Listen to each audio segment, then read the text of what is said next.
अमित शाह के सामने एकनाथ शिंदे गिड़गिड़ाते रहे, लेकिन अमित शाह को तरस नहीं आया। शिंदे मुख्यमंत्री बनाने के लिए बस कुछ महीनों का समय मांगते रहे, लेकिन अमित शाह ने साफ कह दिया कि महाराष्ट्र के मुख्यमंत्री देवेंद्र फडणवीस ही बनेंगे। इतना बड़ा खुलासा शिंदे को लेकर हो रहा है, लेकिन अब इससे बड़ी बात यह है कि शिवसेना के नेता ने ही भविष्यवाणी कर दी है कि शिंदे का युग अब खत्म हो गया है। उनका युग 2 साल का ही था। बीजेपी को जब उनकी जरूरत थी, अब पूरी हो गई है। अब उनको फेंक दिया गया है। अब शिंदे इस राज्य में कभी मुख्यमंत्री नहीं बनेंगे। बीजेपी के लोग शिंदे की पार्टी भी तोड़ सकते हैं। आखिर महाराष्ट्र में हो क्या रहा है? शिंदे ने मुख्यमंत्री बनने के लिए एड़ी चोटी का जोर लगा दिया, लेकिन हार थक कर अपने गांव वापस जाना पड़ा। बीमार पड़ गए, लेकिन अब शिवसेना के नेता कह रहे हैं कि मुख्यमंत्री का पद तो गया ही, लेकिन अब शिंदे को बीजेपी वाले बाहर भी निकाल देंगे, क्योंकि बीजेपी अपनी जरूरत के हिसाब से ही सबको इस्तेमाल करती है। दरअसल महाराष्ट्र की महायुति की सरकार बनते ही मुख्यमंत्री के नाम को लेकर कशमकश चल रही थी। इधर शिवसेना से एकनाथ शिंदे मुख्यमंत्री बनना चाहते थे, लेकिन बीजेपी देवेंद्र फडणवीस पर दाव खेलना चाहती थी, जिसके बाद शिंदे खूब रूठे भी, बीमार भी पड़ गए, लेकिन शिंदे का कोई भी दाव काम नहीं आया और अब भाजपा के नेता देवेंद्र फडणवीस मुख्यमंत्री पद की शपथ भी ले रहे हैं। लेकिन इसी बीच 2 बड़ी हैरान करने वाली खबर सामने आई है। एक का खुलासा खुद उद्धव ठाकरे की शिवसेना के मुखपत्र सामने में किया गया है, जिसमें कहा गया है कि 28 नवंबर को केंद्रीय गृह मंत्री अमित शाह के घर पर बैठक हुई थी। शिंदे वहां अमित शाह के सामने गिड़गिड़ाए भी थे कि उन्हें कम से कम 6 महीने के लिए सीएम बना रहने दिया जाए, मगर अमित शाह ने बेरहमी से शिंदे की मांग को ठुकरा दिया था। दोस्तों, ये बहुत बड़ा दावा है जो सामने ने किया है।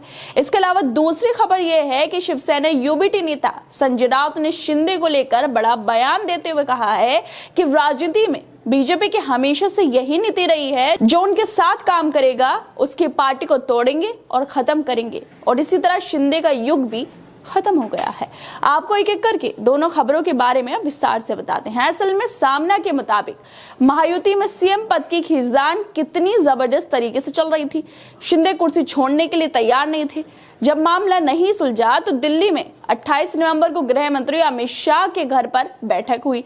बैठक में उनके साथ भाजपा नेता देवेंद्र फडणवीस, अजित पवार, प्रफुल्ल पटेल और प्रदेश अध्यक्ष सुनील तटकरे भी मौजूद थे। बैठक में ही शिंदे अमित शाह के सामने गिड़गिड़ाते हुए कहने लगे कि उन्हें कम से कम 6 महीने तक सीएम बने रहने दिया जाए, लेकिन अमित शाह ने शिंदे को साफ मना कर दिया। देवेंद्र फडणवीस आज सीएम पद की शपथ ले रहे हैं। एकनाथ शिंदे खुद सीएम बनना चाह रहे थे और इसके लिए उन्होंने एड़ी चोटी का जोर भी लगाया था, पर उनका हर दाव फेल हो गया है। कल देवेंद्र फडणवीस को नए मुख्यमंत्री के रूप में चुन लिया गया था, मगर इसके बाद भी देर रात तक शिंदे के रूठने मनाने का सिलसिला चलता रहा, मगर शिंदे की बातों को माना नहीं गया। शिंदे बीमार पड़ गए, गांव चले गए। अमित शाह से कहते रहे कि मुझे बस 6 महीने और सीएम रहने दो, लेकिन अमित शाह ने साफ कह दिया कि इससे गलत मिसाल कायम होगी, ये गलत निर्णय होगा और इसका प्रशासन पर भी विपरीत प्रभाव पड़ेगा। इसके बाद बेचारे शिंदे क्या करते? शायद इसी वजह से अपने गांव चले गए थे। शिवराज सिंह चौहान की तरह ही बीजेपी ने एकनाथ शिंदे का भी मुख्यमंत्री बनने का सपना तोड़ दिया है और उन्हें साइडलाइन कर दिया है। ये गम शिंदे के लिए कम नहीं था, लेकिन शिवसेना यूबीटी नेता संजय राउत ने अब बड़ी भविष्यवाणी कर दी है, बड़े बड़े दावे कर दिए हैं। संजय राउत ने महाराष्ट्र के नए मुख्यमंत्री देवेंद्र फडणवीस के शपथ ग्रहण समारोह से पहले कहा है कि शिंदे का युग खत्म हो गया है। ये सिर्फ 2 साल के लिए थे, उनका उपयोग अब खत्म हो गया है और उन्हें किनारे कर दिया गया है। शिंदे फिर कभी इस राज्य के सीएम नहीं बनेंगे। बीजेपी शिंदे की पार्टी को भी तोड़ सकती है।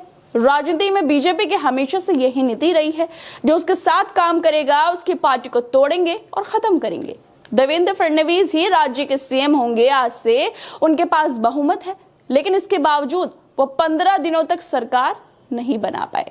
इसका मतलब है कि उनकी पार्टी या महायुति के हित में कुछ गड़बड़ है। महायुति हो या देश, ये अपने स्वार्थ के कारण एक साथ आए हैं।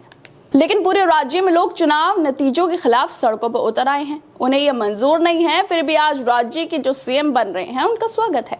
दोस्तों, संजय राउत के खुलासे चौंकाने वाले तो हैं ही।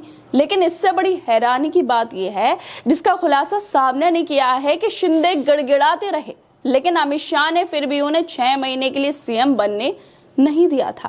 खैर, अब देखना यह होगा कि एकनाथ शिंदे की झोली में बीजेपी कौन से पद डालती है और कौन से अपने पास रखती है। खैर दोस्तों, आप लोगों को क्या लगता है इस वीडियो को लेकर? हमें अपनी राय जरूर दें और बाकी तमाम खबरों को देखने के लिए जुड़े रहिए हमारे साथ।